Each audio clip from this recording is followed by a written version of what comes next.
You're about to enter the courtroom of Judge Jacob Hodgdon. The people are real, the cases are real, the rulings are final. This is his courtroom. This is Judge Jacob. Order! All rise. The Anti-Federalists are suing the Federalists for putting the country, the great United States, under the control of a strong federal republic government without the consent of all the people. Be seated, Your Honor. This is case number 3944, Anti-Federalists versus Federalists. All parties have been sworn in. Order in the court.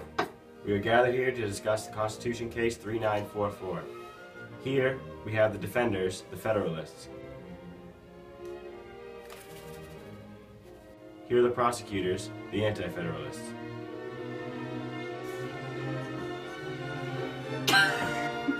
Anti-Federalists, please rise and deliver your opening statement. You have placed a strong central government upon the people of the United States without their consent by ratifying the Constitution.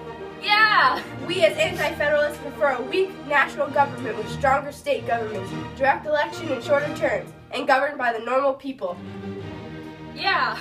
The Constitution that you put in place goes against what we believe. We also object to the blanket phrase, necessary and proper.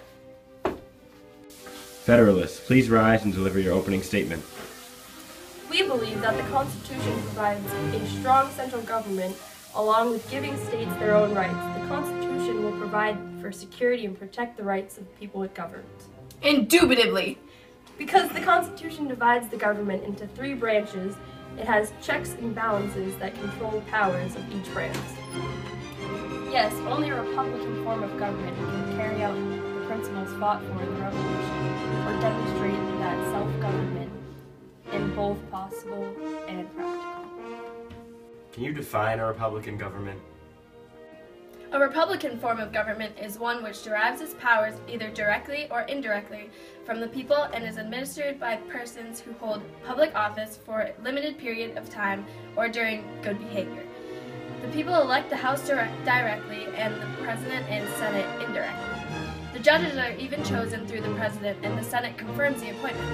The Senate, House, and President have limited terms in office, and the judges serve for life as long as they are on good behavior. The federal government holds power over people as national citizens, but in ratifying conventions, etc., people vote as citizens of their states. So are there national features or not? Yes, there are. The government is federal and national. In the operation of its powers, it is national. In the extent of its power, it is federal. You are putting all the power in the hands of the rich. The convention destroyed the federal aspect of the government by taking away too much power from the states.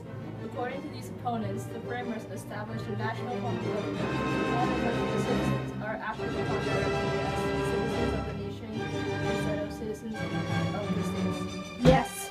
This is a Republican form of government, and no government can be called Republican that derives its power from a few people or from a favored and wealthy class. And what about the necessary and proper clause? This clause has been the one most assailed by you Anti-Federalists, yet it is the clause that is the least vulnerable.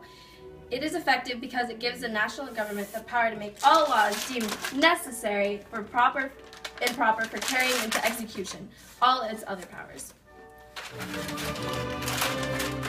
We believe this necessary and proper clause is way too vague. We want specifications. There were many other options, and the delegates could have adopted the expressly delegated language of the articles, listed a positive enumeration of the powers of what is necessary and proper, listed a negative enumeration of what is necessary and proper, or remained altogether silent on the subject, leaving these necessary and proper powers to construction and inference. If the first route was taken, Congress would have no power, just like they had no power under the Articles of Confederation. Also, if we were to list a positive enumeration of the powers, it would have required a complete digest of laws on every subject to which the Constitution relates. Yeah, and the opposite would occur for a list of every power they didn't have. If we were silent on the whole thing, then it would be unavoidable that all powers would have gone to the federal government and they would have too much power. What if Congress starts abusing this power? What will you do when that occurs? Yeah. Stated right in our Constitution that the people can, by the election of more faithful representatives, annul the acts of the Usurpers. Your Honor, I rest my Case. In case 3944, Federalists versus Anti-Federalists, the court decides in favor of the Federalists. The Constitution provides the federal government with sufficient power while preserving states' rights. The Constitution of the United States shall remain. Court adjourned.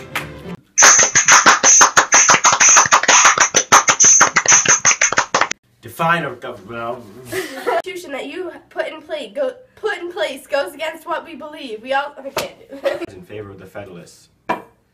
The Constitution, I said Federalists. Yes, there are. The Gov is fed and national. Go. Faithful representatives annul the acts of the usurpers.